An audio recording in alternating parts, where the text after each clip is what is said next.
Good evening. Hello. How are you? Good, how are you? Good.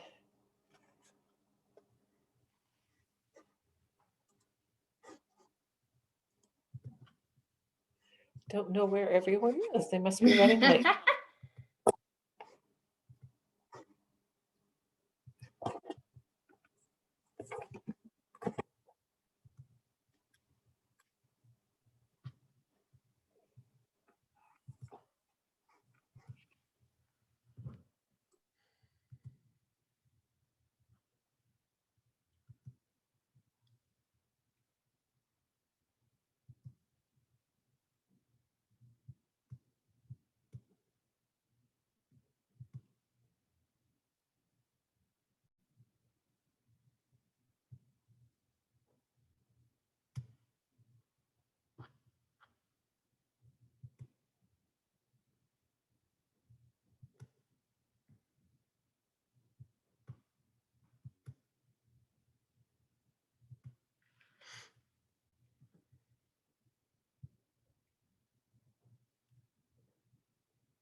Hi, Helene. How are you?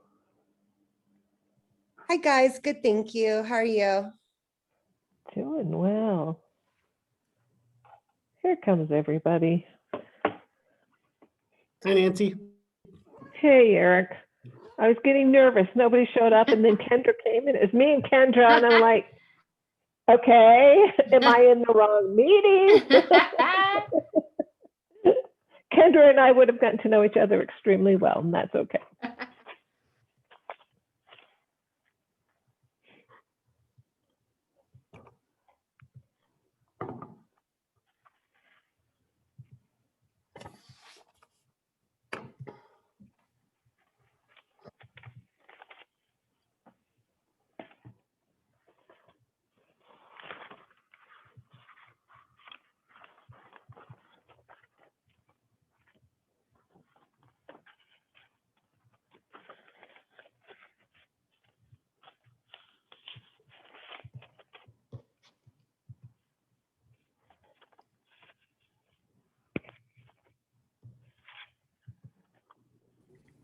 Tomorrow is Earth Day. Yay! It is.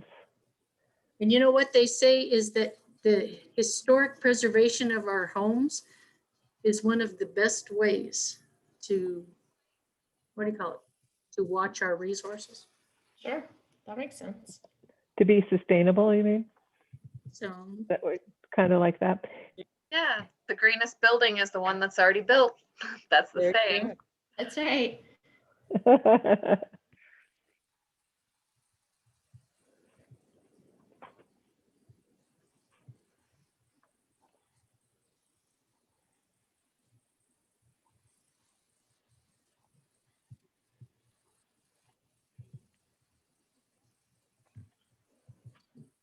And I did get an email from Jason O'Brien saying he was not going to be able to make it tonight. Oh, okay. I'll mark him absent.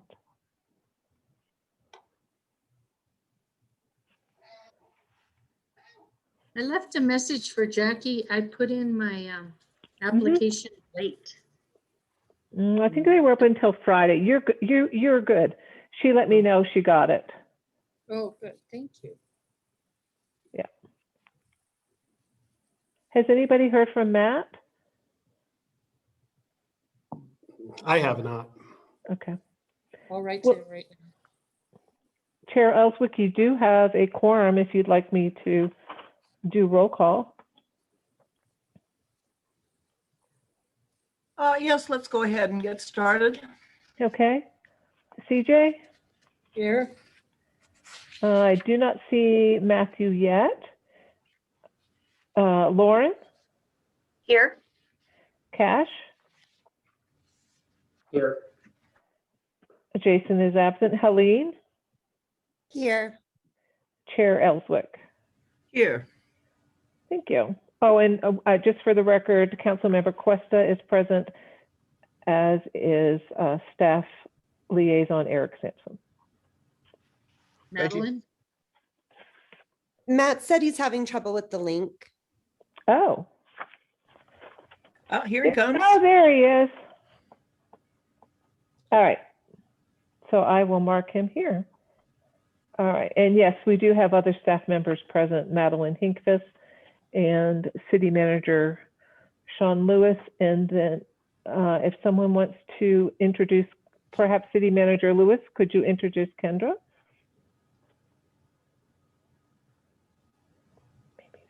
Kendra, would you like to I was gonna introduce I was yourself? gonna say, I'm happy to introduce myself if that's easier. My name is Kendra Carberry. I'm working with the interim city attorney position, where a bunch of attorneys in my office are trying to cover all of this. So I'm here to discuss with you the proposed changes to the ordinance for the HPC and historic preservation, and hopefully we can work through some of those issues and move on. Thank you. And if Jason had been here, I would have asked him if he'd had a chance to discuss this further with the city attorney's office. That is how we left it after the last meeting, because he's the best explainer of what we are attempting to do there. But I think the rest of us do understand it. So. Yeah, and when I had spoke to him, when he had called and said he wasn't going to make the meeting, we were discussing about maybe him, myself, and Kendra getting together at some point in the next couple of weeks and just talking about the proposed changes before the study session.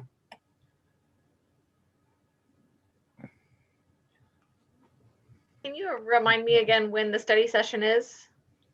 May 17th is. Okay, thanks. Mhm.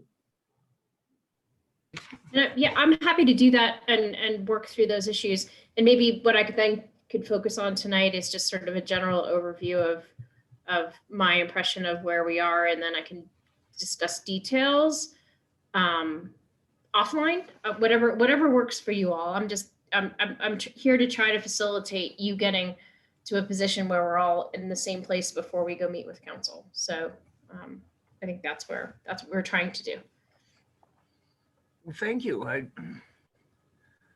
I'm sure very much like to hear what your impression is so far of what we've produced. Sure. So let's not jump ahead. We still need to do a Sure, couple. I know. Sorry. What we still need to do what? Approval of that's right. minutes, please. That's right.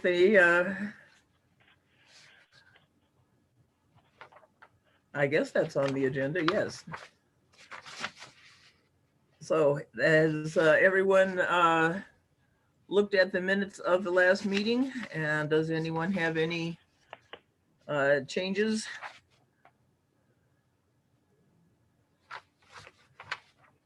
Or additions? I did not.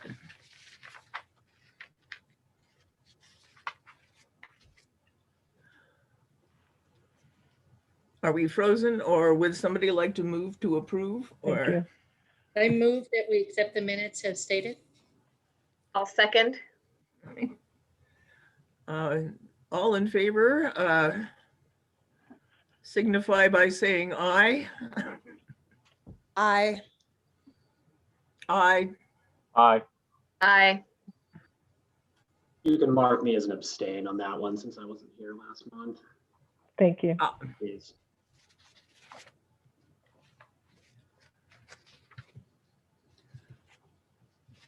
Motion right. carries.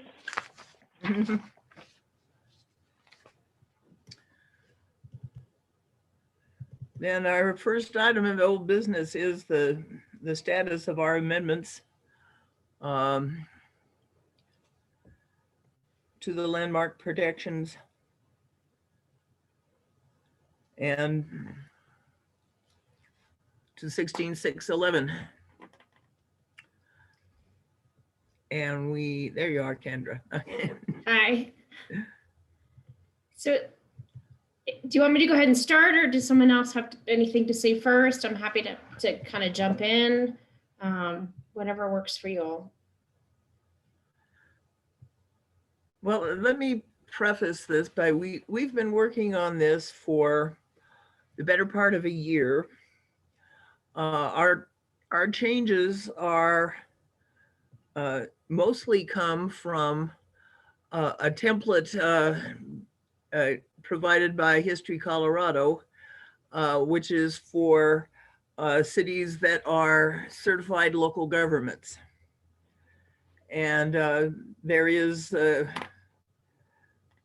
while there are advantages to being a city, a certified local government in grants available, tax breaks and so forth, it is, even without getting that status, it is just a common way to organize the Historic Preservation Commission. Okay.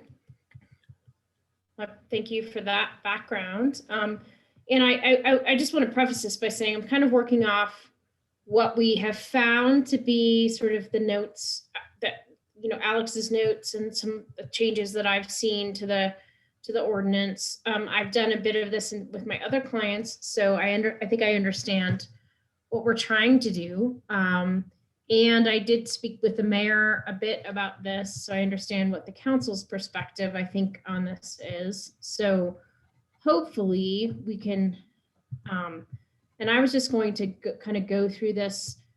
What I have in front of me to give you an idea is what the city attorney's office sent as their comments, I believe, to your changes. So I hope that that is helpful to you. Do you all have that document, or is that something that you remember or we can go through quickly?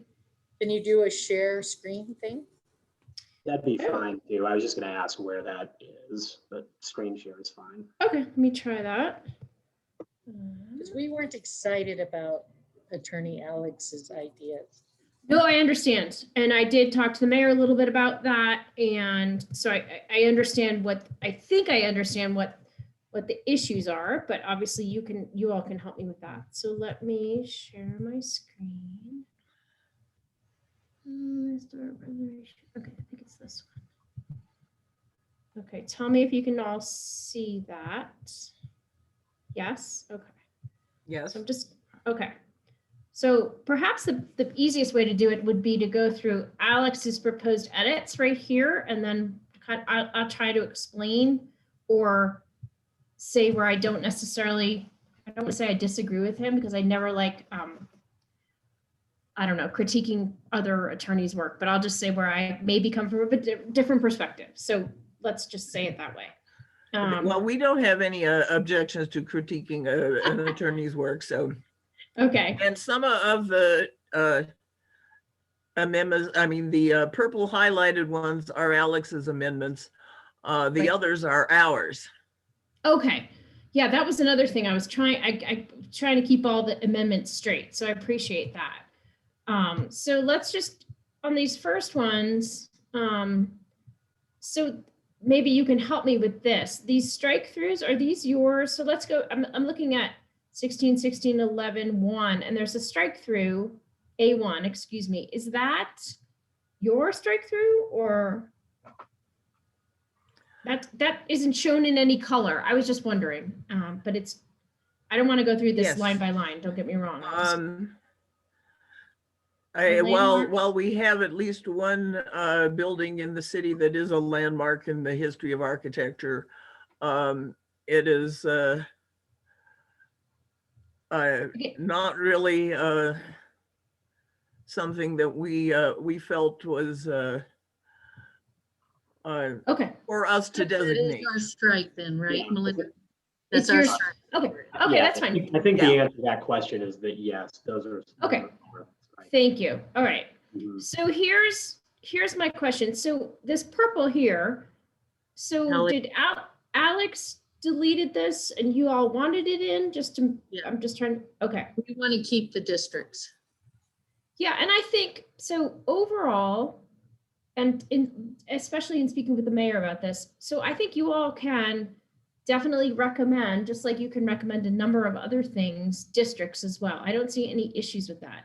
I think what the council was worried about is the council not having input. And I said to the mayor, well, the way I read it, it's a district, just like anything else, it comes to the city council for approval, correct? I mean, so in other words, you all can recommend a district and the council may or may not agree with that, right? But it is up to the council in the end. So as I put it to the mayor, you guys do all the work. I hate to say this, but you do all the work and determine whether the district is appropriate for a district, and then it goes to the council to approve or not approve.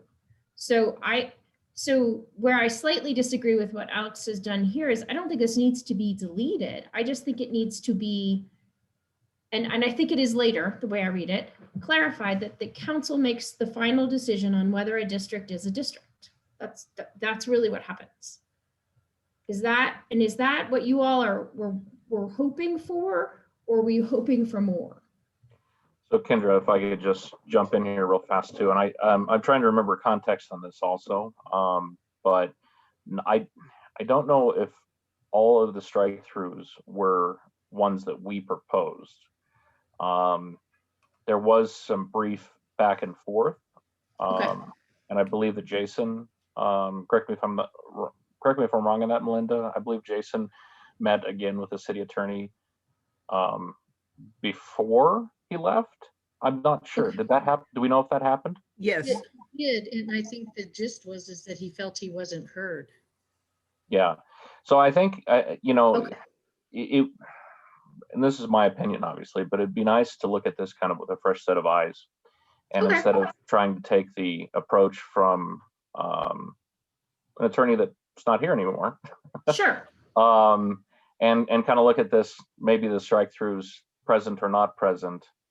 I don't know. I mean, Melinda, CJ, you jump in here or Cash, jump in here and tell me, if I'm wrong saying this, but it'd be nice to look at this holistically, as one complete, and then find if there's anything wrong with it as a whole and work from there. Okay. That's fair. I can certainly do that.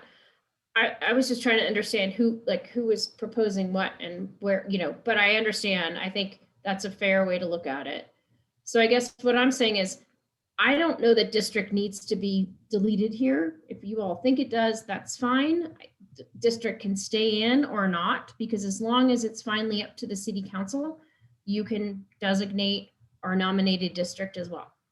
So that's really up to this committee to determine whether you think district is appropriate or not. Keep district. Okay. Well, let's move down a little bit. This yellow, hold on, I'm moving having a hard time navigating here. Okay, so the yellow, is there a reason this was stricken? I guess I'm going to keep asking this only because I don't know why this was stricken. If it was stricken by you because you don't want it to go to the community development department, or was it because, I guess that's my question. I don't know why this was stricken. It's fine. It doesn't have Can to I be. ask the commission a question? Jason really was our go-to on this, you guys. What do you think about not taking up Kendra's time? And Sorry. That, And I think that section, if I can hop in here, if I remember right, I think that section was repeated elsewhere in the ordinance. Okay. That's Got what it. I remember too. Okay. Got it. Then that's fine. So to yeah, it delete. was just kind of a redundant text that Okay. was struck there. Got it.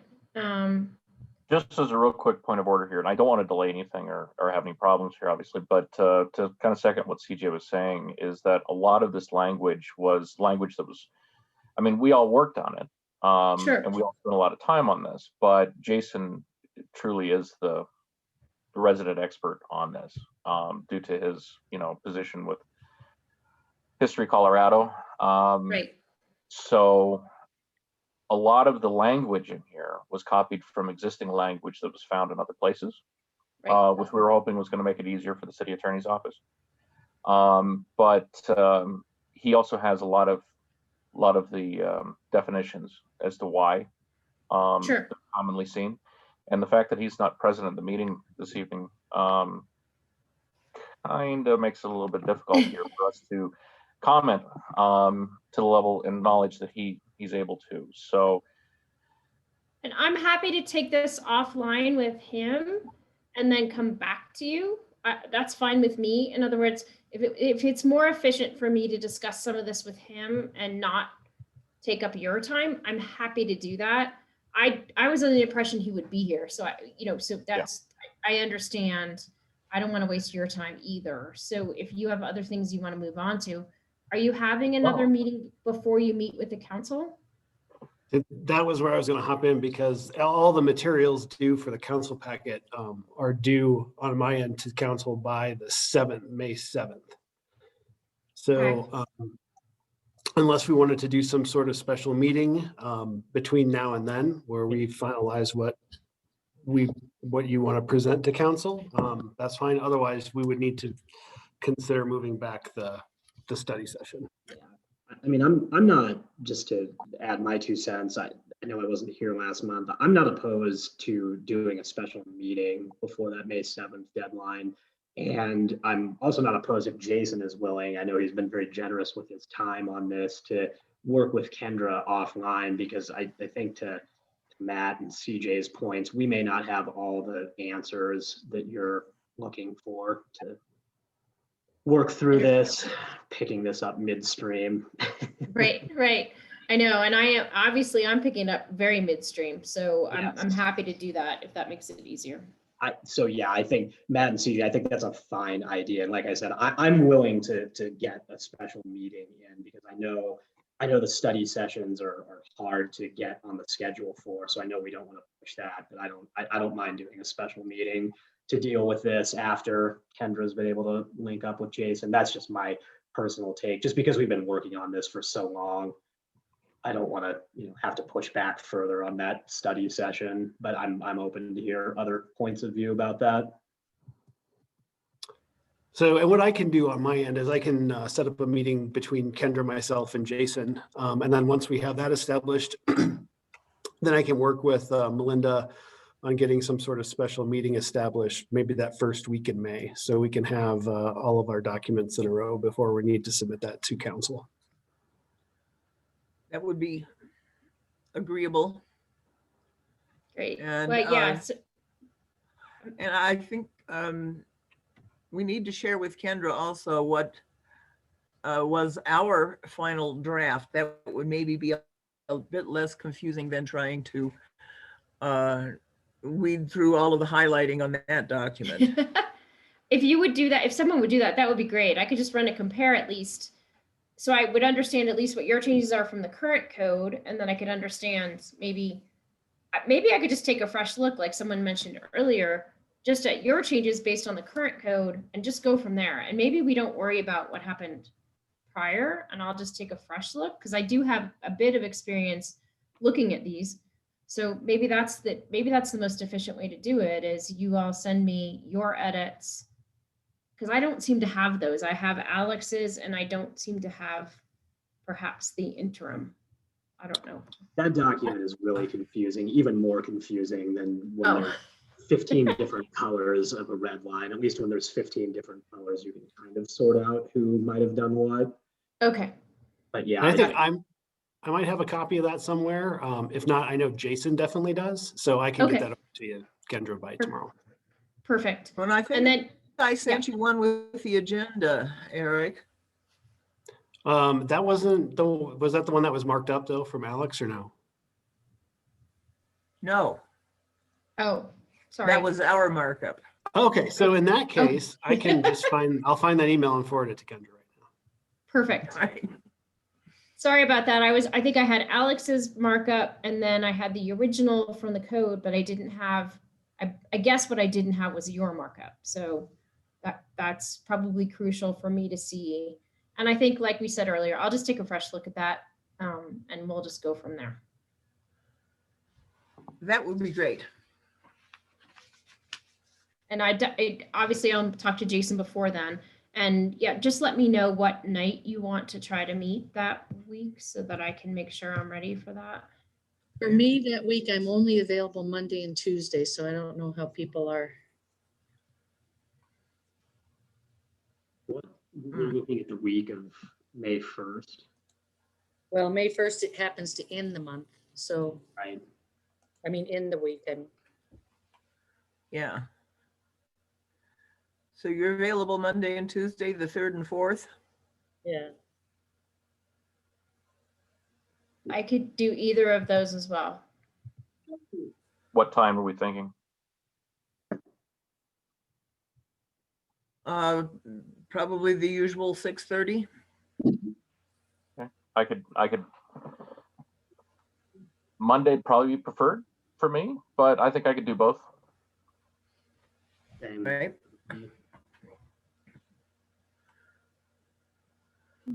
So we'll. What?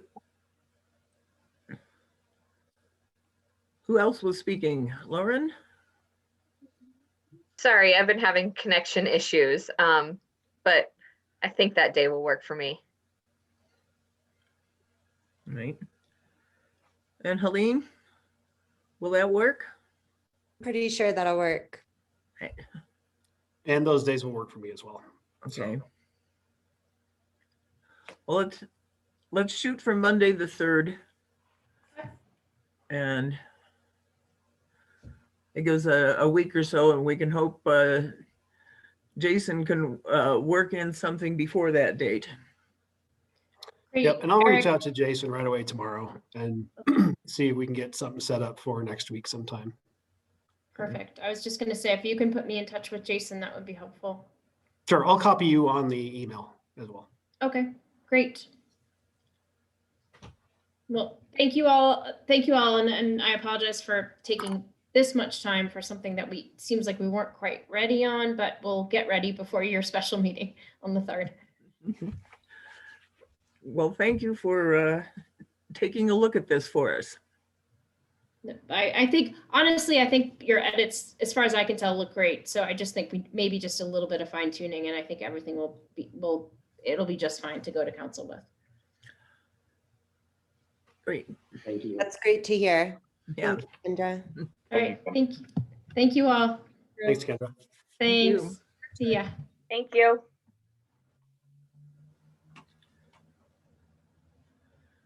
All right. We're also welcoming Sean Lewis, who's come to help us talk about the historic neighborhoods and versus development neighborhoods. Yes, thank you. I'm glad to be here with all of you tonight. So I thought I would just start with a little bit of background on kind of how the conversation started way back when. I was hired back in September of 2019. And at that time, one of the first things that I did is ask council members for people that they thought I should meet with. One of the names that came up was Mike Jones, who I think many of you know and have worked with before. And so I sat down with him, and one of the really interesting things that he talked to me about was his work on the Historic Preservation Commission and the fact that you guys were really digging into historic subdivision names and looking at ways of, providing some neighborhood areas for the city so that, neighborhoods could be organized or at least so that we would know and be able to preserve those historic names, particularly the old subdivision names. And I thought that was an amazing idea. I asked if I could see the map, and he said, well, we're still working on it at that time, back in 2019, early part of 2020. So, but I also was able to share with him, the vision that I was discussing with city council members individually about the need to really establish neighborhoods and the fact that, unlike a lot of cities, we didn't have homeowners associations that kind of created distinct individual neighborhoods. At that time, there was a lot of community division and strife, you may remember, both between residents as well as, pointed towards at the city.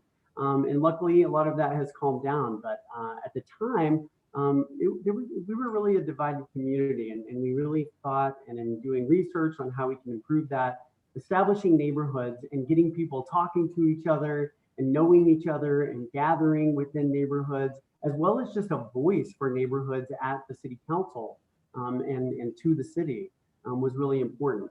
So Mike and I agreed to meet later to talk about if we could get the program started, which we did. We hired Madeline, started the Neighborhood Resources Program, and then Mike got off the HBC. So I was disappointed in that. And but in talking to Eric and some to Matt Crabtree, found out that the neighborhood mapping project was still on. And so asked Madeline to start attending meetings, talking to some of you, just to see if there was a way for us to really coordinate. Instead of having, yet another map, we laugh at the city that we have a district map for police that's different than the district map for city councils, that's different from the utility maps that we have that have district names. So I thought, well, here's one opportunity that we could actually coordinate between the historic neighborhoods that you all were looking at, as well as the neighborhood, establishing neighborhoods that we were looking at through the Neighborhood Resources Program. So in my mind, we were coming hat in hand to say, how can we partner on this? And I know that Madeline was able to meet with a couple of you to talk about some of your maps. At that time, you all provided us with a couple of maps, and I'm going to try to share screen here. And this is what the map that I think, and I know that this has changed. In meeting with Helene and Melinda a couple of weeks ago, I learned that this has changed a little bit, but this is the one that we were provided. And I know Madeline worked with our GIS folks, and we were basically just drew those boundaries. There was one change made that Madeline was working with an established neighborhood that I think you all had originally called Pushing, a large neighborhood there. And they said, well, actually, I think our historic subdivision name, and I don't know if that was where it came from, but that they were calling themselves Idlewild. So we did make the one change. But as you can see, essentially the two maps that you all had originally given, knowing that that's changed some, and the map that we ended up drawing and putting into our GIS system are the same, without exception other than the one that I mentioned there. So we were really trying to focus on, trying to coordinate with you all, trying to work to see if we could really use the amazing work that you all have done, looking into these historic names, preserving that history, and seeing if we could really overlay that into our work on the Neighborhood Resources Program. So in knowing that hearing that we've kind of come to an impasse the last couple of meetings, which I appreciate the discussion around this. I reached out to Melinda, Helene, myself, Madeline, and Chris Hargeth, who is Madeline's boss, the Director of Communications. We had a good meeting a couple of weeks ago and really sought to understand kind of each other's needs and wants, and a lot of good points that both Melinda and Helene made that I really appreciate and took to heart. And ultimately, we decided that, maybe these can be completely separate projects, but we also think that it's worth a discussion with City Council. And so Helene, Melinda, you guys chime in on this part, but I think where we left that is that we really need to have a discussion with City Council, because ultimately it's not HBC and it's not city staff that's going to establish these neighborhoods. And also we really need to have public input into this too. And so I think where we left it is that you all would try to schedule something with City Council to talk when you have your map kind of finalized like you want to. We're still glad to help put that into GIS if we can help you with that in whatever way we can. And then have a discussion with council, get their thoughts, see what kind of public input that they want to have and see as part of this process. And then the communications department can use all their amazing resources to reach out to people within the community, whether it's social media or direct mail or public meetings, whatever that is. We can help HBC, with some of that community outreach to come to a conclusion. In the meantime, we have pulled all maps that show these districts and these boundaries down from the website We don't want to cause any confusion that, you know, anyone, y'all, staff, anybody else is trying to create names and kind of force those onto people. And so we've taken all those maps down. That was something that we agreed to at the meeting that we had with Helene and Melinda. So yeah, that's a little bit of background. I hope that's helpful, but we still think that there's an opportunity to partner and really use the good work that you all have done as a base or a foundation of the work that we want to do in our neighborhood resources program. But at the same time, if that doesn't work for you all, then we can go a different direction. But I do want to make sure that City Council has the ability to really weigh in and provide feedback, because as Kendra said a moment ago, ultimately it's their decision. So glad to answer any questions you all may have. I just want to thank you, Sean, for taking those maps down and giving us a chance to get aligned so that there isn't the confusion. I think that's really helpful. I also want to say that going to City Council has always been like our plan, and also opening up public feedback at that stage. And in fact, when we voted on the map that you showed, we also voted on a plan of action that was attached to that. And I don't know if you saw both. I don't know if you saw the PDF that had the plan of action that was part of the map. Yeah, and as that part of that plan of action has like stages. So we voted on the map and the plan of action, and then the next stages were to do some revisions, set up a study session, open up to public feedback, explore a couple different options for interfaces, and then plan out like a way to promote the map that we ended up with after it got vetted through the community and City Council. So that's there. And then I also want to add that Matt has agreed to join the subgroup for the map project, which is such a great addition. As president of the Historic Society and an engineer who's worked on many complex projects, I know that Matt is going to be a great resource to help us navigate this. And one thing that we also discussed, Matt and I think, since that meeting was, because I know you want to get more granular too with the map so that it's easy, like more granular neighborhoods, so it's easier to organize. There are opportunities to do that right along the subdivision lines, but I still maintain that the historic districts that are large and set in stone and historic, Broadway, South Broadway Heights being the largest, it's really big.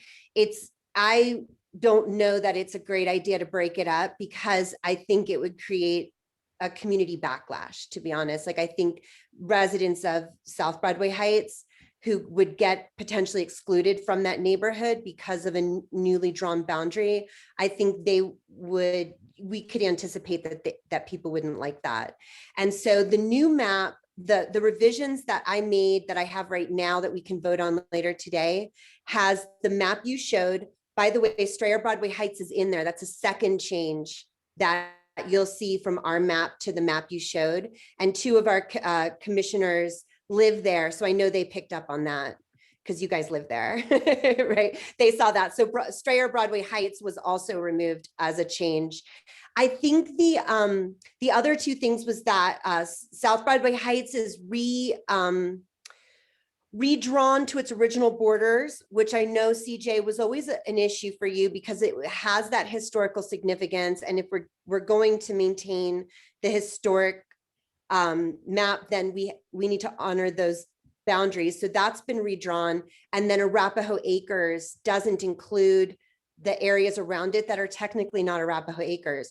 So those are already like existing neighborhoods with strong boundaries. So I redrew those to reflect the accurate boundaries.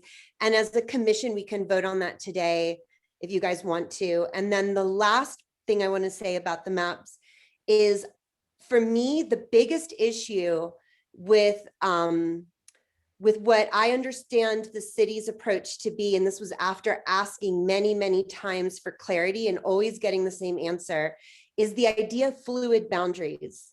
I think that we want to work towards a map that stays still eventually. And so we can, like, create signage and have some consistency. But the way that the city's project was presented to us, even after asking many clarifying questions, was that the boundaries are subject to change and they can change frequently. I even suggested at one point, like, can we slow the changes down and do them annually or quarterly? The reality is that we've been told that the borders can change frequently. So I wonder if that's something that we can agree to have when we do come up with a finalized map. Can we agree that it's stationary for now? Like, I don't know how long, I'm not going to say forever, but not planning for it to already change.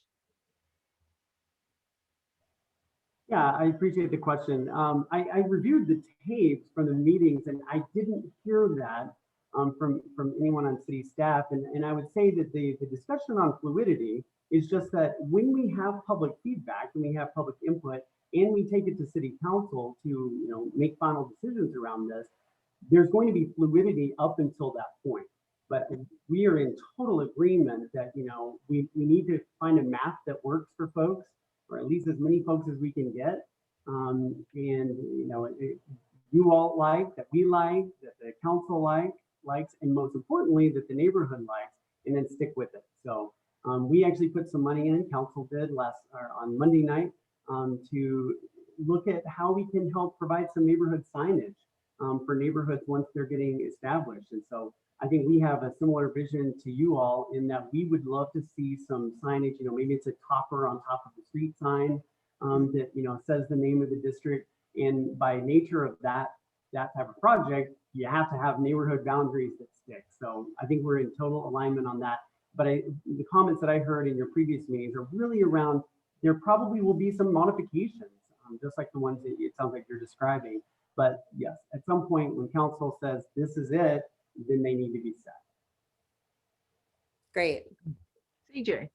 I throw out the idea that neighborhood groupings, we were trying to even separate the idea of the terminology, but neighborhood groupings are going to be fluid because of the person that kind of coordinates everything moves away or dies, or loses interest. And so then another neighborhood kind of absorbs this other block and whatever. And so I picture that camaraderie building still happening, but still changing. Now, the idea of having subdivisions, I don't know what other words to call it, within certain neighborhoods, obviously South Broadway could be 8 to 12 different neighborhoods based on block size and things like that on the neighborhood groupings. Again, what phrases to use to not get confused. What do you feel about that, Sean? Because it's not going to be fixed. Yeah, to some extent, I agree, but I do think that once the neighborhood boundaries are established, and we did express the need for some subdividing of some of the, like, I think just 3 or 4 of the really large neighborhoods, that I think that, within those areas, you might have kind of subgroupings that involve different people, but the neighborhood doesn't change. So I think we're in agreement on that we think the boundaries of the neighborhood should be set at some point. We want to set those. But yeah, there may be 2 or 3 groupings within that neighborhood. What we were hoping, though, and what I met with Matt and talked to Helene and Belinda about, is because some of the names just seem like a park was picked and it doesn't really feel like the historic subdivision name, it seems like we're actually missing some opportunities in, for instance, Duncan Park. I have looked at the subdivision map that Mike Jones showed me, and there are plenty of historic subdivision names within that could have been used to, say, divide up that into something a little bit smaller and more manageable. And as I explained to Melinda and Helene, the neighborhood research shows that when a neighborhood gets more than about 300 or 400 households, it's a little unwieldy for volunteers to be able to really coordinate.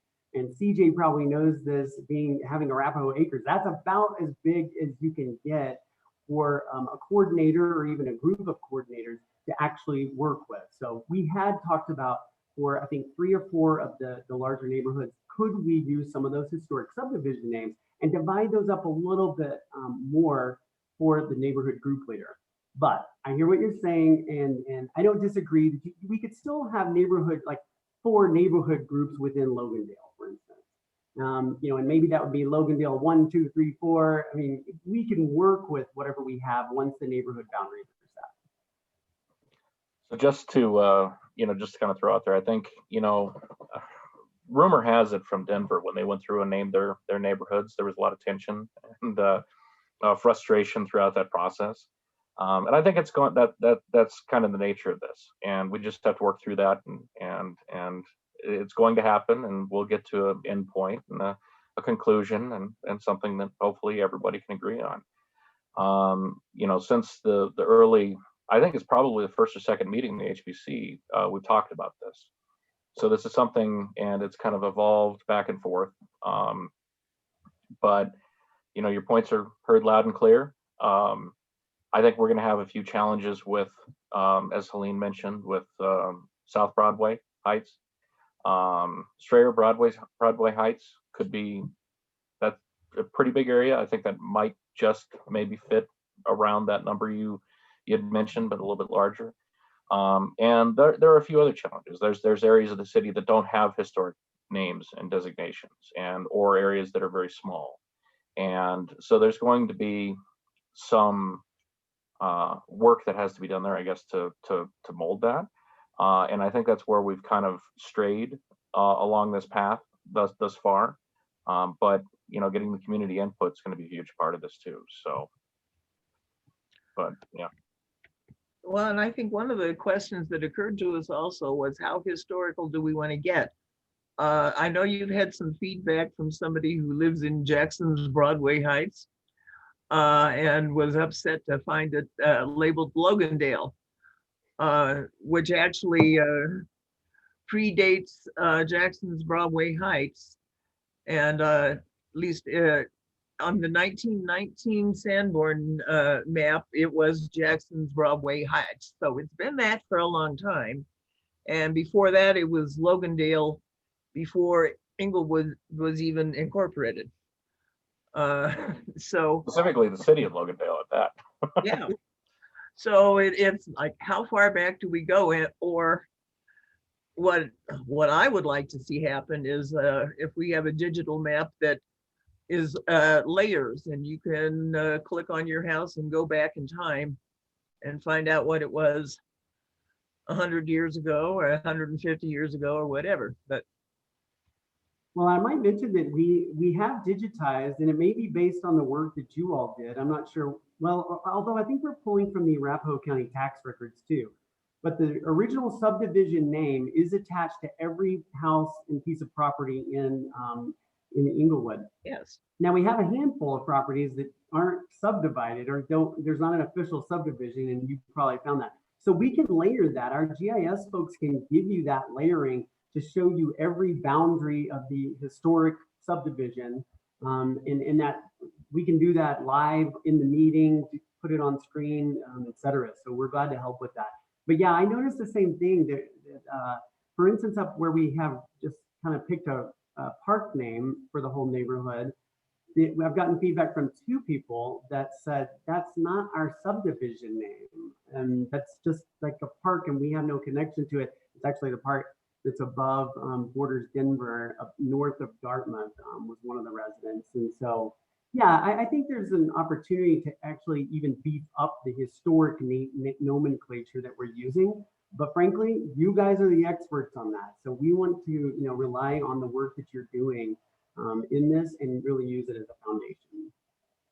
I think just for some context on some of those decisions, like the Jackson Heights, we cut it off, actually, if you look at the map, and it's cut along the district line. Because one of the things we wanted to do was keep neighborhoods. We tried to reconcile the parks map, the district map, and the subdivision map. So we tried to and we tried to lean into what people know and use today, which is hard to do. But that's why some of those lines are weird. And I think I think ultimately we'll have to see what City Council says about how important is it that the lines follow at least district lines. Is that important at all or not? And then lastly, if people show up and have, you know, strong identifications with their subdivisions, like let's say in Jason Park or Logandale, like we can then get more granular. But if we just went to the subdivisions, we would have been too granular in a lot of places. And then we already had this parks map, which has been circulating, I think, since 2016. And then we had the districts map. So it was sort of like, and then we have the historically significant areas, because not every subdivision is maybe significant, you know, even if it's historic. So we tried to reconcile all that with this first draft, and then we'll see what the community says about it. And the other thing I want to ask is, do we have our study session date with City Council set up yet for the maps? A great question. I think Eric has plans to bring that up tonight to see if we can get that on the schedule. Okay, because it would be great to have like a form on the website for community feedback for us to sift through as a commission, so that there's like an organized way, like just a short questionnaire where it's like, what's the address, like what are the boundaries, or what's the name, just like very simple, so that we can sift through that and get like a good sense of the feedback. Versus just the voices heard at City Council. I'd like to have that form. If we can have that up by the time we like approach City Council with it, that would be awesome. Great, we can do that. Well, Helene and I have talked about this quite a bit, and I think we both come at this from the same end goal and same perspective. It may be a little bit of difference of opinion along the way, and we'll work. I think that actually will make it even better, because we'll get a different perspective on it here. So we'll work together on this, and we'll, I guess, bring information back to the commission, and then eventually to council, and then onward to the community. And I guess just formally, I'll go ahead and remove myself from this group since I haven't been involved. And so just so you know, I self-remove. Okay.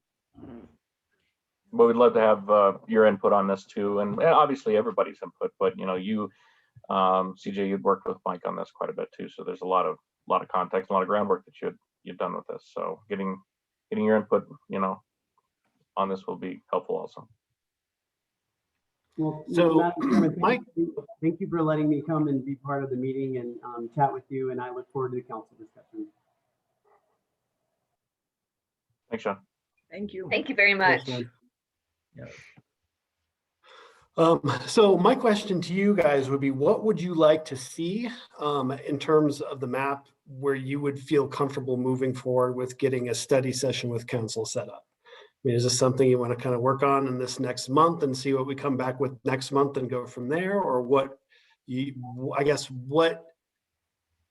would you like to have accomplished at the time we start setting up the study session? I have a revised map right now that has the changes that have been requested by members of the commission. Those changes are to redraw Arapahoe Acres, to redraw South Broadway Heights, to make sure that Strayer's Broadway Heights is included. So I have a map with those updates on it. It's really up to you, Matt, if you think we should go at it one more time before opening it up, or should we vote on this updated map and have this be our first draft? Let's try to go at this one more time. You know, I'll to be honest, I'll probably eye towards the, I don't know how much work this is going to be at this point, but eye towards the side of more historic granular subdivisions, and then we can kind of work back from there as a commission. What do you think of that? I mean, see, this is the same thing we talked about the other night. It's difficult when you go to that level, but I'd like to sit down at least, and maybe you and I can work together on this to take it one more pass. What do you think? Okay, let's do one more pass at it. And then I'm interested too in not necessarily like perfecting it, but then like getting it open to the community to see like where where the interest is from the community level as to like how granular we need to go. And I also was under the impression that community members are identifying their neighborhoods somewhat with the parks. So if that's something they're doing today, do we want to like override contemporary convention for history?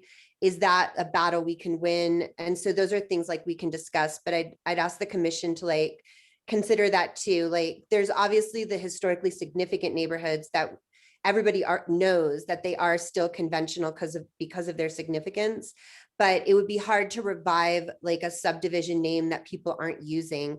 And one thing CJ and I found really helpful is we would look at addresses on the map and see how real estate agents were billing them. And the real estate agents know their subdivisions. Like the real estate agents were pretty good about calling out like where what is important about that location, that property at that location. So I think it's a tough line to walk. So, you know, between what's used today and what's historically significant. So that's the line we're going to have to walk again.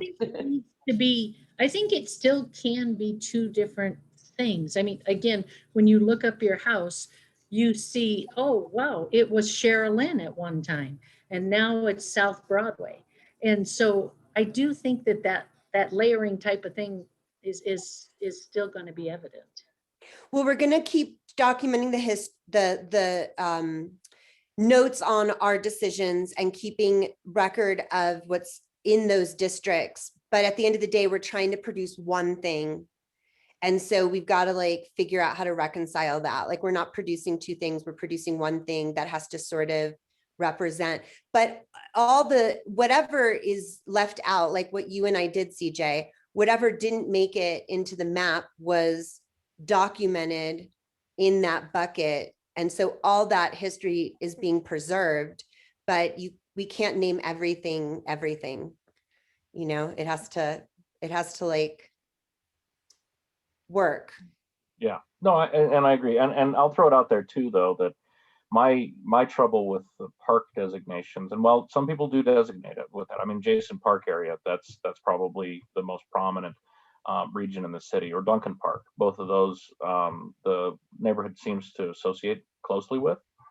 But there is really no history with the parks that we have in our city. Mhm. All of them, or most of them, 90% of them were created in the 1960s.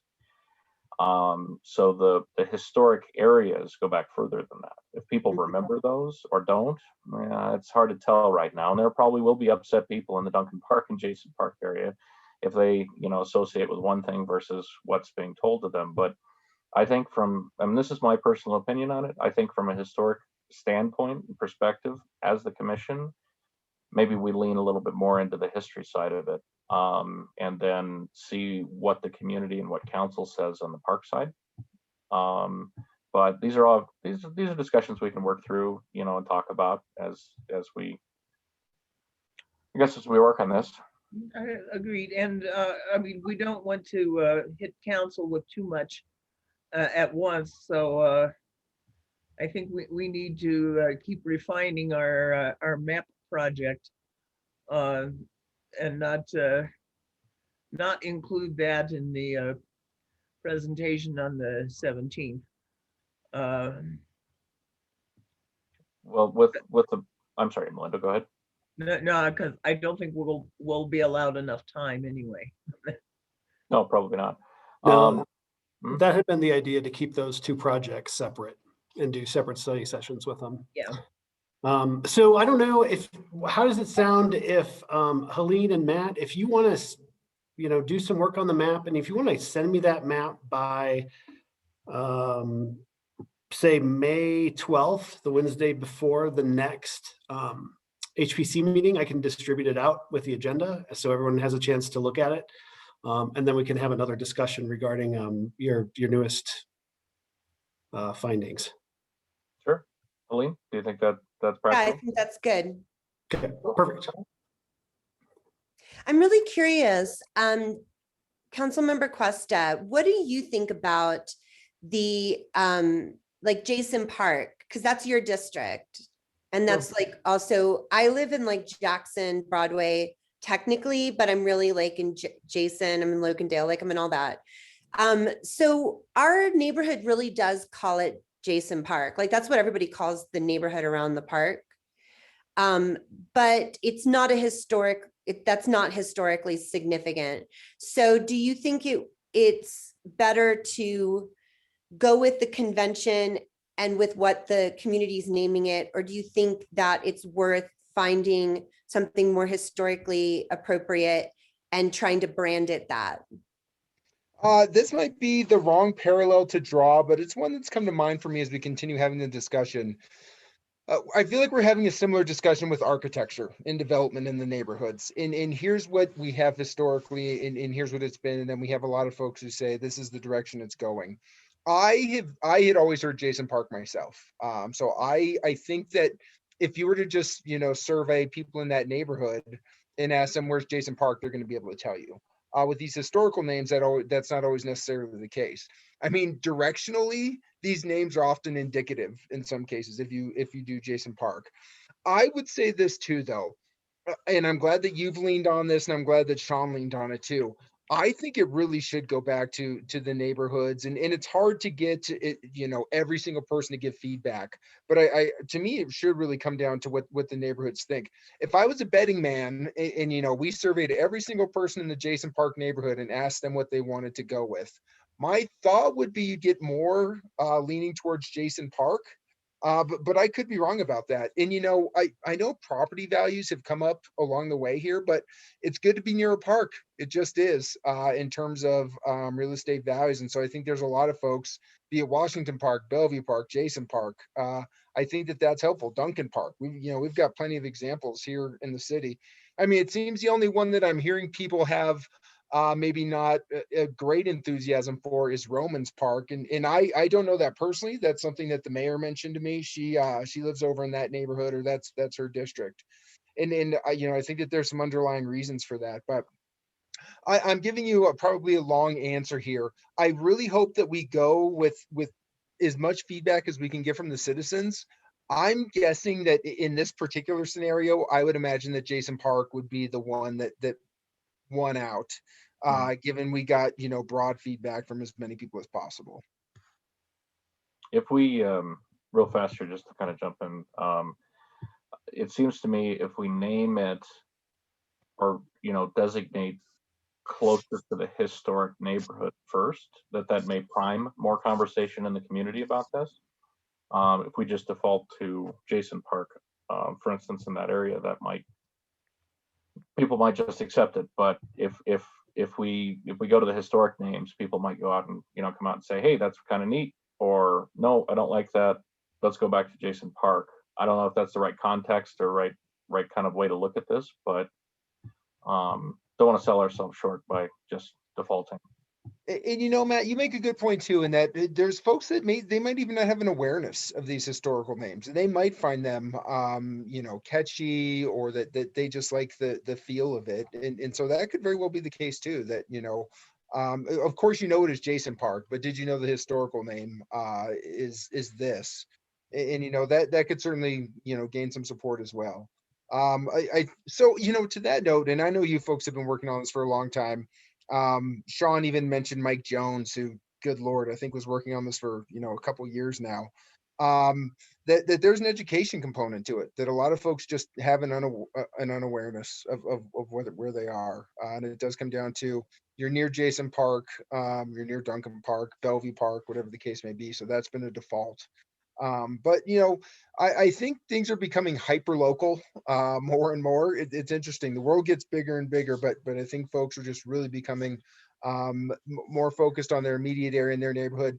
And there just is some character to some of these names. There's no doubt about it, these historical names, and that could certainly grab some folks and get some support too. I think I've argued for both sides now. Mm-hmm. Very nice. Elaine, what do you think? Well, I think that with Jason Park, a couple things come to mind. One is it had a lot of really tiny granular subdivisions in it. So if you picked a subdivision to name the area after, you'd be like, you'd be outside of the bounds of historical accuracy anyway, because you'd be sort of blanking it over. You'd be like grouping stuff, and you'd have to group stuff in that district because those subdivisions are tiny, like 5 homes and stuff like that.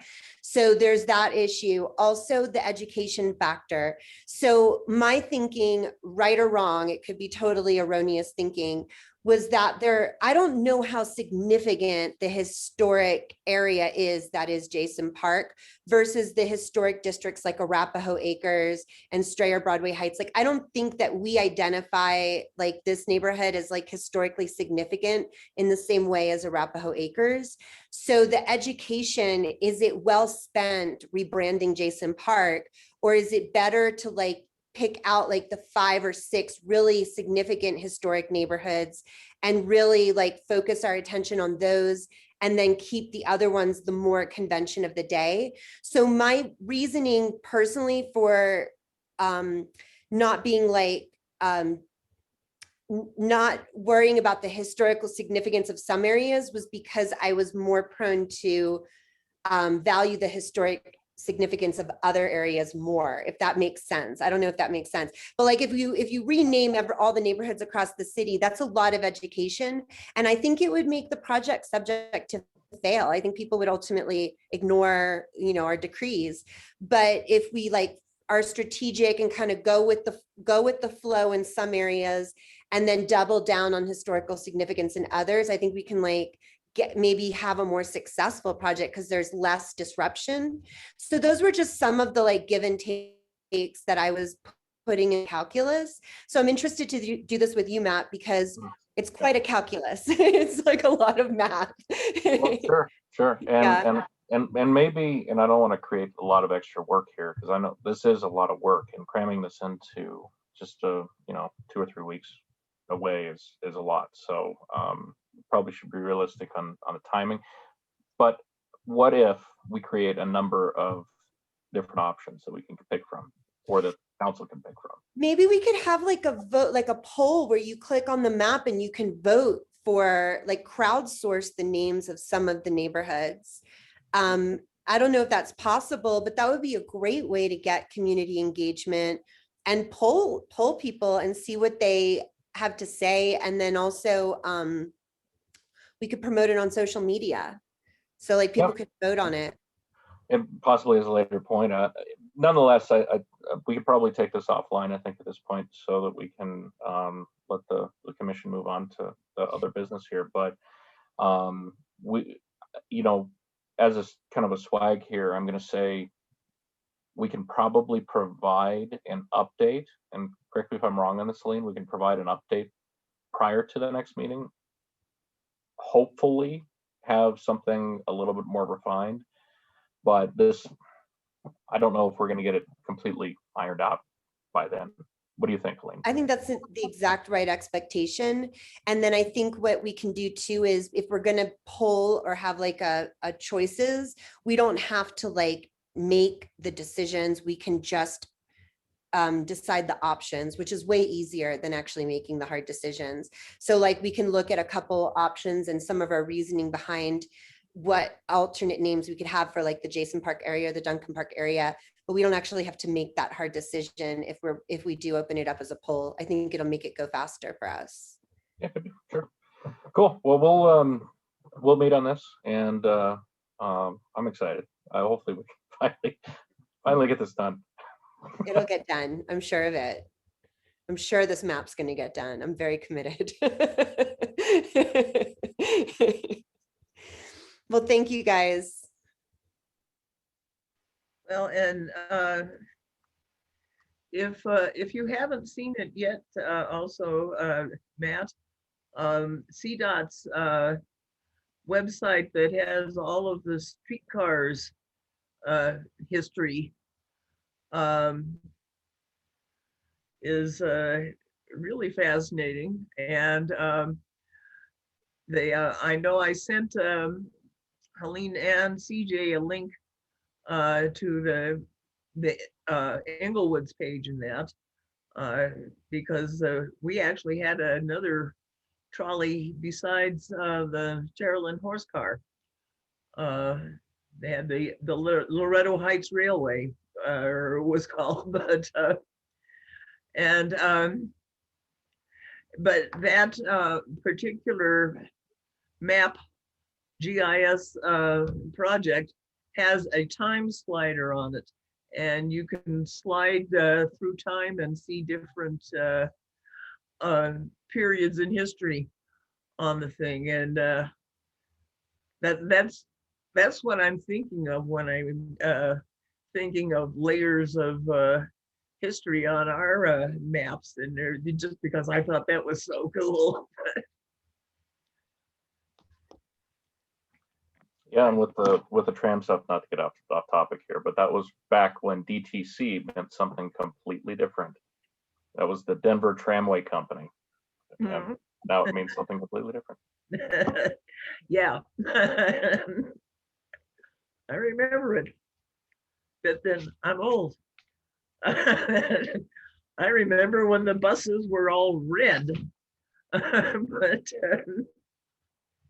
I was very small, but it was.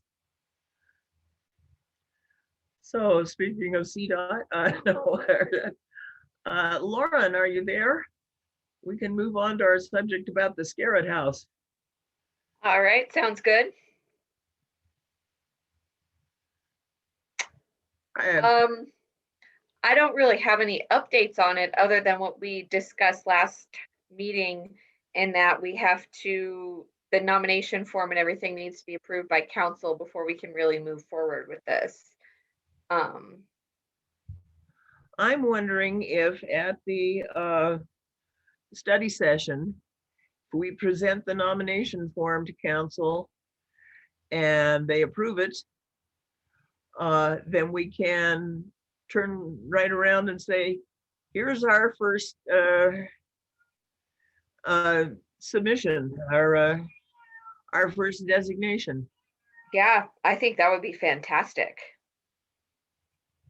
But I think going along with that, though, we discussed wanting to get the Title 16 changes approved as well, so that when there are protections put in place, if there are protections put in place for landmarks, that's set in stone before we start nominating buildings, so that it can all kind of align together, if that makes sense. Because if we nominate the Scarrett House without those protections in place, and then later those protections are put in place, then what happens? Does the house fall under those or not? So I think we would need to work that out first, if that gibberish makes sense. Yeah, if I can hop in here for a second. Yeah, that's one of the goals with the study session of council, is you want to kind of present your language to council to come to an agreement with them. So when the Title 16 rewrite comes in front of council as a whole, they're not going to get sidelined with the historic preservation section. So we're basically have that ready to go. So you're suggesting, Eric, that we hold off on mentioning the Scarrett House at this study session? I think that's up to you. I mean, that's going to be our real pilot project for the landmark application, just to see.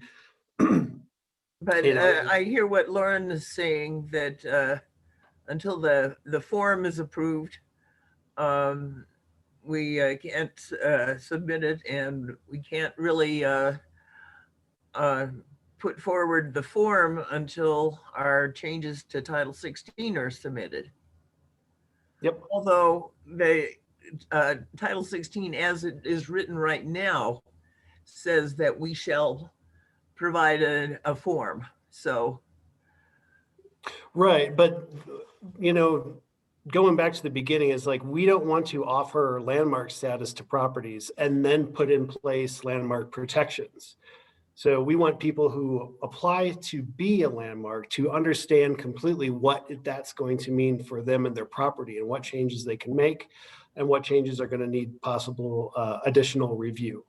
So we just want to be upfront from the get-go. So that's the ultimate goal. And I think, CJ, you did forewarn the people that are in the Scarrett House of what we were doing? Yeah, their main thing seems to be, well, History Colorado kind of already has that decision making right now. So they were kind of, what do you call it? They felt they were subject to Colorado history and that this would basically be frosting on the cake for them. Okay, of course, they're not on the state register. No, And- but what they do have is it's actually Historic Denver, I think, is what we figured out at one meeting, that has an easement on the property. So even though they're not listed in the National or State Register, there is the easement on them. And that's one of those complicated things that I don't quite understand, I think. But So as we talk about this, it seems like it's a little ways away, but what about the plaques? I would assume that once this process goes through, we're going to want to put a plaque on the side of their building. yes. And of course, we have a couple of plaques that you already made for us and that council approved.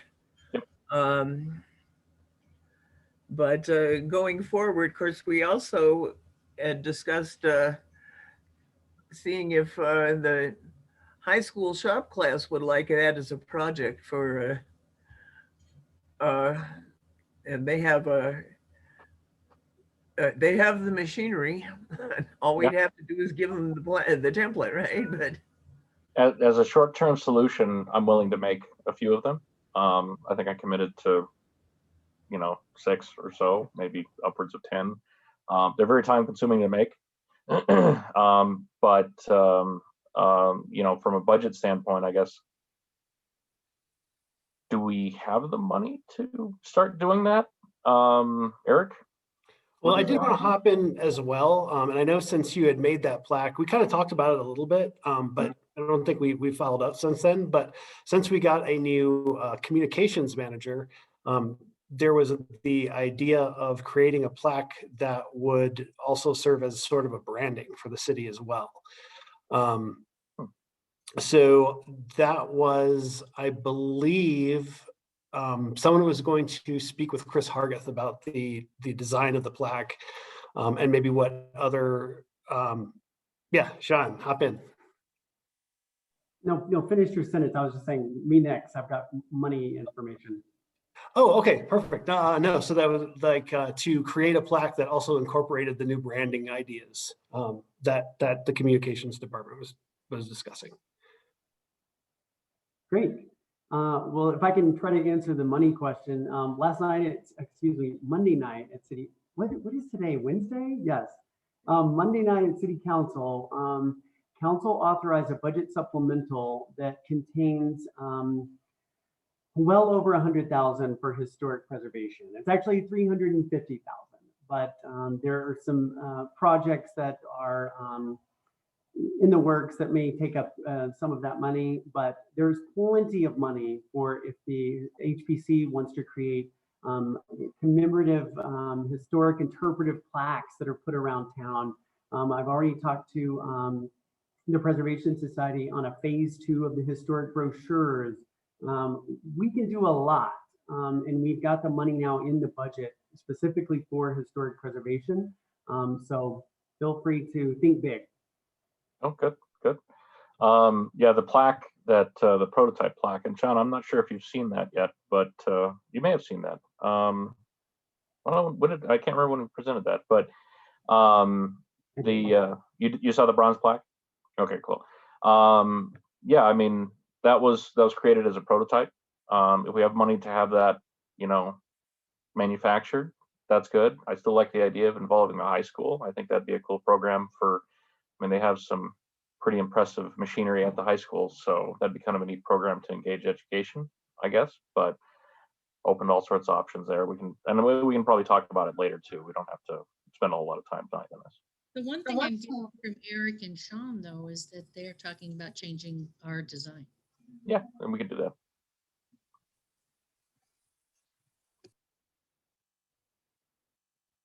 So if we wanted to, I don't know, should I reach out to Chris Hargrove? I mean, Yeah, Eric? if somebody would like to touch base with Chris Harrieth and just kind of get an update on what they're thinking from the communications side of the department, that would be great. Yeah. So, I mean, anywhere along this process, getting a plaque designed and then manufactured will take time. I throw out that I really hope Chris will listen to you. Okay. Well, we also sweated a lot over the design of the plaque, and it's basically the HPC's logo with the words Inglewood Landmark. It's fairly, and our logo is the historic City Hall building, our Alexander Aircraft, if you want, or right behind me on the right behind Matt there, yes. And so I like, what's to object to? That I suppose they can always object to anything that's historic, you know. It'll be interesting to see where he's going with it. Yeah.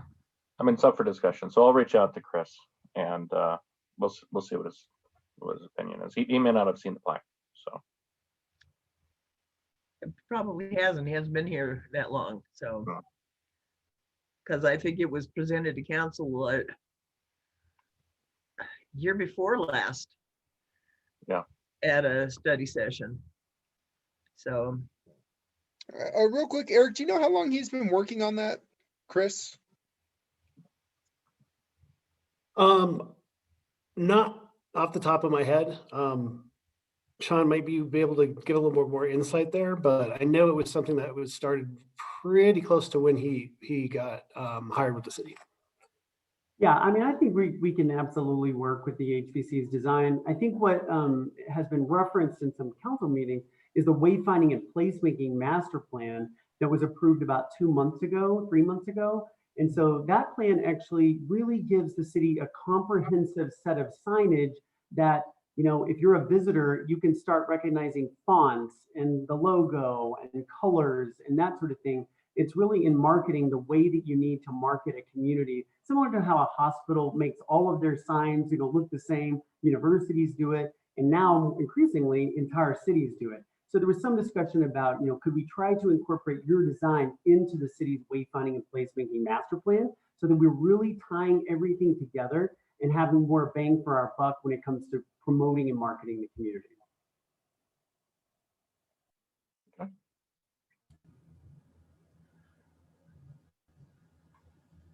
Well, and that's also a project for the Historic Preservation Society. I think we talked about interpretive signs. For instance, one outside the King Soopers to explain what was on that site before. Exactly this behind me, actually, And on that side. exactly, yes. And so, I mean, just as an example. Well, I think it'd be good to get ahead of this and just start the conversation with Chris and see what the expectations are and where it goes. And I'll give an update at the next meeting on that. Yeah. And we'll circle back on that.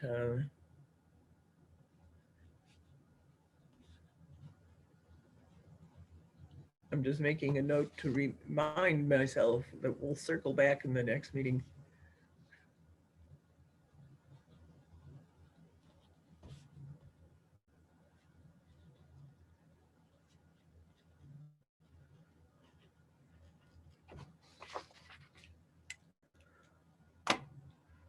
All right. So Our new business is what all is going to be in our presentation to City Council, which might have to move that item to our special meeting on the 3rd. It's basically going to be changes to 16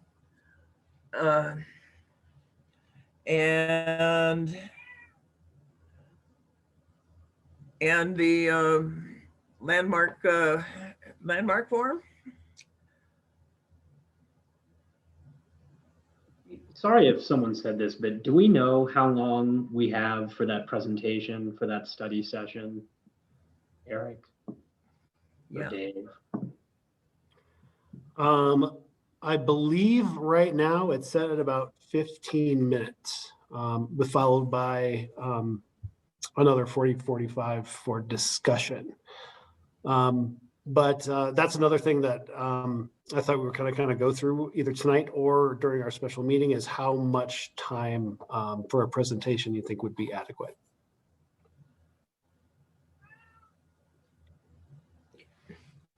Yeah, because if we have to go through it all line by line, it's probably going to take more than 15 minutes. Does City But if we Council can get give a it the Cliff copy Notes first? version. Does City Council get like a copy first? Do they review it before? Yes. Okay. Could We we, received it on Thursday, the week before the Monday study session. and Dave, this might be a question, whatever, I mean, that's gonna be a lot of information to digest in 15 minutes. What would Well, your and, you know, recommendation be for presentation? Sure. Well, as Eric mentioned, it'll be an hour dedicated to it. And so I don't think they're going to hold you to the hard line, 15 minutes, stop now, and then we move to discussion. So, you know, I'd keep it in mind as an hour, and then how much do you want to dedicate to presentation, and then how much for discussion. But, you know, council's pretty good about reading those packets in advance. You know, sometimes we'll get things that are hundreds of pages, and it'd be naive to think people are reading all of those, but you know, they're good at least reading, you know, the executive summaries up front, checking details that might, you know, personally catch somebody's eye. So I don't expect people to walk in just entirely unaware of the subject matter and what we're going to be discussing that night. I think what we could easily present is just a bullet point of things that we want to add. Boom, boom, boom, boom. Exactly, and maybe for our special meeting that we have, we can kind of not only have, that'd be a long night, have the discussion with, I guess, the attorney, and then, I mean, how do we want to prep for this with council? Do we want to have I mean, I like the bullet point idea a lot that CJ brought up. That's perfect. But there has to be the work done to summarize that into bullet points. I mean, I'd be happy to whip up presentations, but something tells me that Jason is probably very good at that, and his head's wrapped around the content.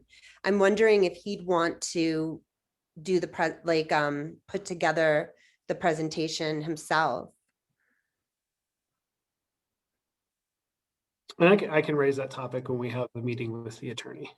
And Okay. see how it is. So I would assume I do these presentations all day. I'd be happy to do it for you guys, but I just would assume that Jason would have my gut tells me he would want to do it for some reason. I know this is his busy time of the year. So I know his availability has been iffy. I know he couldn't make it tonight. I know he's hoping he can make the 17th. So I definitely want to have a discussion with him before we set anything in stone.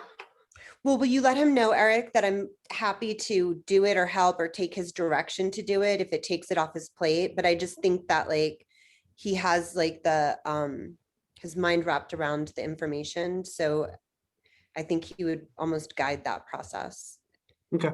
You can help generate the bullet points, Helena, while you're presenting it.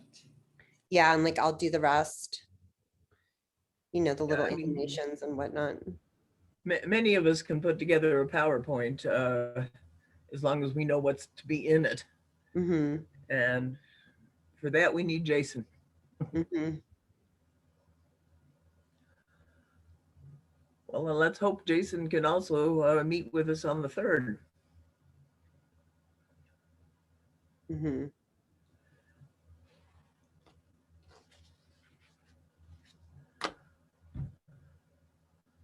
Okay, there will be an agenda and a special meeting notice coming out next week, probably, for meeting on the Monday, the 3rd at 6:30. Somebody help me out. Do we need to have a motion to create that special meeting? Let's say Oh. yes and so moved. Oh, second.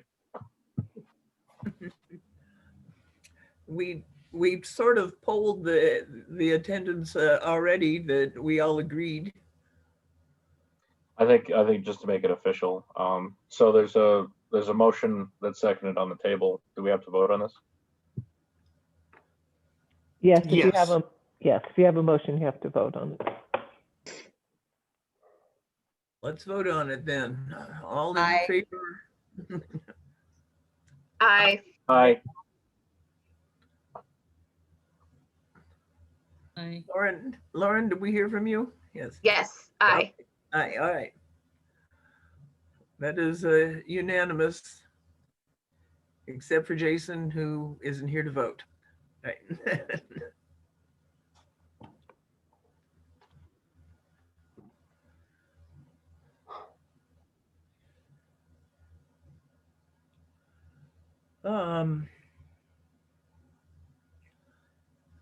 I think we're on to staff's choice. Okay. I do have a couple items this evening. I did want to let you guys know that I got word earlier this week that we had been approved a $15,000 grant award money from the State Historic Fund to do the historic survey. So working on getting that finalized on our end. Next steps will be to reach out to the firm that we're going to be working with and go from there. So I'll have a better idea of our next steps and time frame at our next meeting in May.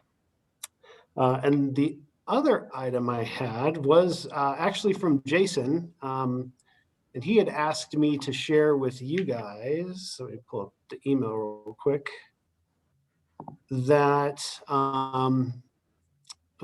since you know that he works with the State Historic Society, that the Inglewood International Order of Oddfellows building is being considered for the National Register listing at the next State Historic Preservation Review Board. Yay. Nice. It's already on the state register. So they're thinking national, huh? Yeah, I guess so. That was that was news to me. Cool.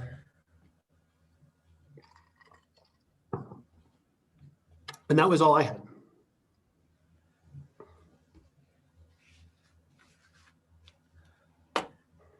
So commissioners. I have a question for the commission that nobody's been able to answer for me. I heard when I first moved to Inglewood that the city calls itself the bud of the rose or something like that. And I heard this at like city council because I went to city council for the short-term rental stuff that was going on. And somebody mentioned it, like I think one of the speakers said it, like we're the bud of the rose or whatever. And I guess like Denver's the rose and like we're the bud. But then when I repeated it to people, nobody's ever heard that before. Was that just made up? No. That's how rumors get started. Carnation City. Yeah, the Carnation Capital, that was with we used to have a lot of carnations grown here. Well, if no one on the commission's heard it, then it can't be true because I think I said this last time we met, there's like between everybody here, there's like a couple centuries of residency. Like a century. I'm just kidding, you guys, like 1 century of residency among the group, I feel like collectively. So if you guys haven't heard it, it must just be malarkey. Thank you. Yeah, it's not, we're all history geeks. That's what it is that I had something that came up. I don't know whether the rest of you have seen that the city's looking to put together a volunteer advisory committee for rewriting the Uniform Development Code. And our 16611 is part of that, in fact. Mhm. And they're looking for volunteers to apply by the end of this week, and whether anyone else had heard that, and has anyone else applied?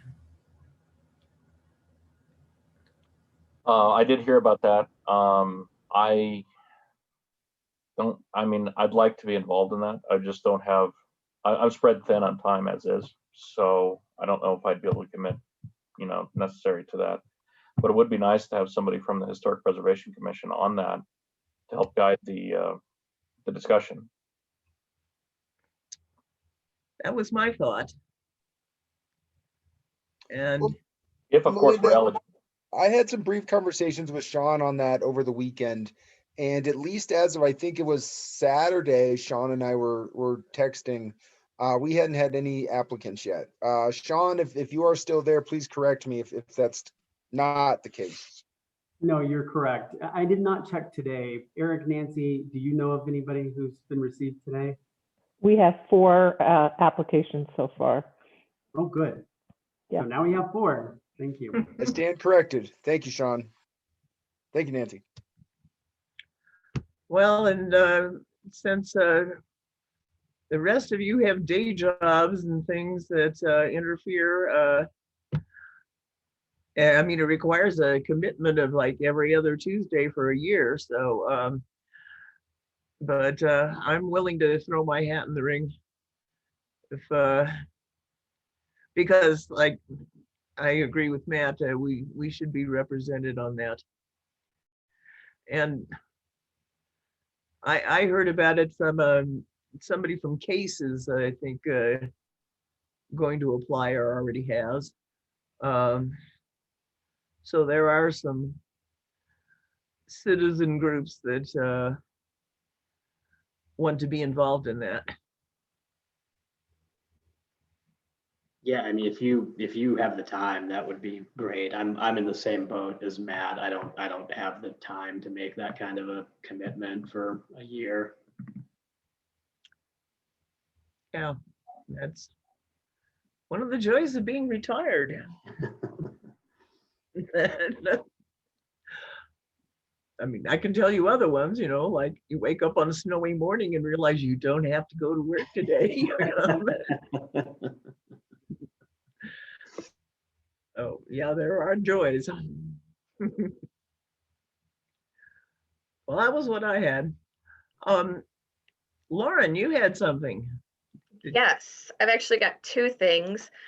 The first is that Colorado Preservation Inc., at their conference in February, they had a presenter, Joe Minikazi, who presented dollars and cents of development patterns. And it's all about land use economics and the economic benefits of preservation. And it was such a successful topic that they're having a rescreening of it on Thursday, April 29th from 11 a.m. to noon. And I would highly encourage anyone who is free then to attend, because it was an amazing presentation. He knows his stuff, and it just offers a really good perspective on how preservation can help out like in the larger community. He's a planner, so he's got just sort of a different perspective on everything, but still understands the economic benefits of preservation. So I can send the link to that out to everyone. I think if you went to the conference, I think it's free to attend. If you didn't, I think it's like $10 or $15, something like that. But yeah, I really recommend that. And the other thing is, on a personal note, I am actually pregnant. Yay. And I'm due June 2nd. So I will be out for June and July, maybe August, maybe May if she comes early. Who knows? But I will be out of commission for a little while. Congratulations. That's great. Thank you. Congrats. Thank you. We are very excited. Well, and as I think I said, you know, I mean, if we're still meeting remotely, then you can meet with, I mean, you'll be off work, but you could certainly attend our meetings and bring the baby. Yeah, we'll see. I don't want to, this is our first, so I don't want to commit too much, not knowing what it's going to be like. So, but I appreciate the option. Yeah. By the way, are there any specific plans as to when we can meet in person again and what that's going to look like? Or is there any discussion at the city? And I'll add this too. I guess this can be my commissioner's choice. I'm very excited to see all of you in person for the first time in a year, but to the extent that we can preserve the video option, it's really, really helpful for me and probably Matt and some others who travel for work and things like that. It really makes it convenient to be able to get to these when I'm not in town. So that would be great if the option still existed, even when we go back to in person. But I was curious if there's any discussion of that that's happened. I can speak to that briefly, Cash. And I'll invite Sean or Eric to correct me as well. On the library board, this came up also, and you know, kind of the same proposition as can we go to or remain in a video meeting? And the answer was yes, or it's up to that particular board or commission. There were some folks who thought that, you know, maybe you do 2 video, 1 in person, just so you don't totally lose contact. And there were some, I think, who just wanted to keep it video. And I think there are actually a handful of person too. So I think it's up to the board, whatever conclusion they reach, but there wasn't anything in, you know, the ordinance that required us to meet in person. Got it. And Sean or Eric, please correct me on that if that's not the case, but I recall that being the conversation we had.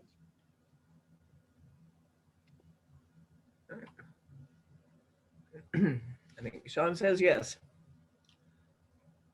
So I missed, was there a date associated with that that's going to start being considered, or? That is up to this group. You guys can make that decision at your leisure. Now I will say, for instance, council, I think we're targeting a June return at this point. Now we'll see how things are going then with you know with infection rates and where everybody's at. But that's at least I think the date we've kind of penciled in to hopefully return. But in terms of boards and commissions, I think it's entirely at your discretion how you guys care to proceed. Well, I think until everybody's been vaccinated, we're probably all just as comfortable remaining remote. And we don't want to put the baby at risk. And I have one thing to report, kind of along the same lines with everybody getting back and socializing and whatnot. As most of you probably know, that the Englewood Historic Preservation Society had consistently done a historic lecture presentation every month since our existence, and it was a very long run, and unfortunately COVID kind of stood in the way with that. We're tentatively considering May 24th to restart this at a new location. It's the filling station and tap. And let me get the address. I got it up here. Yeah, the filling station taps. It's at 3242 South Tacoma. It's a new business, and they're excited. And we're kind of, the Historic Society's keeping a close eye on things to see how the comfort level is for people to meet back up again.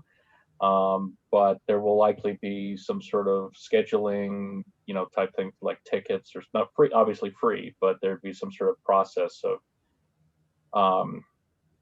limiting the number of people to the presentation, and almost like allowing slots for the presentation, I think is what we're kind of tentatively thinking right now. But as the month goes on, we're gonna send out more information to folks on that. Was it going to be filmed or recorded? We're looking at recording it, and I'm actually gonna do the Tesla talk again.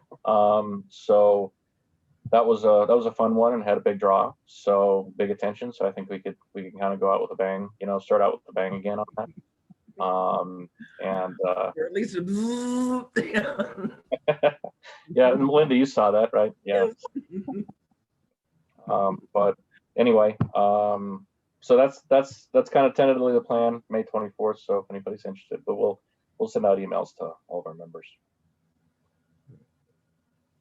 well, and speaking of the society, I got both booklets from the city, and the downtown walking tour booklet is amazing. I mean, it's almost like a everything you need to designate a historic district. The history of all kinds of buildings, including one right around the corner from me. It's really wonderful work. There's a lot of work that was Doug and Lindsay working closely with Madeline and Chris Hardreth. So that was that was a lot of work, and it turned out really well. It's something that we've been looking at for a long time, and the opportunity presented itself to get the city involved with it and allow the funding. So it turned out really well, I think. Yeah. Yeah, it's really excellent. And thank you for sending those out to us too. I'm really happy to see that. I enjoyed it a lot.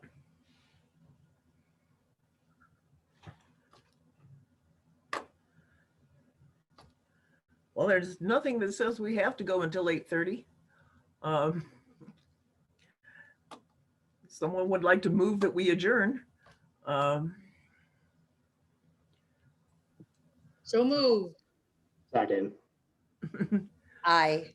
Good night. Say, all in favor, say bye. Bye. Have a good night. Bye, everyone. Thank you. Hey, Everybody, thanks. congratulations, Lauren. Thank you.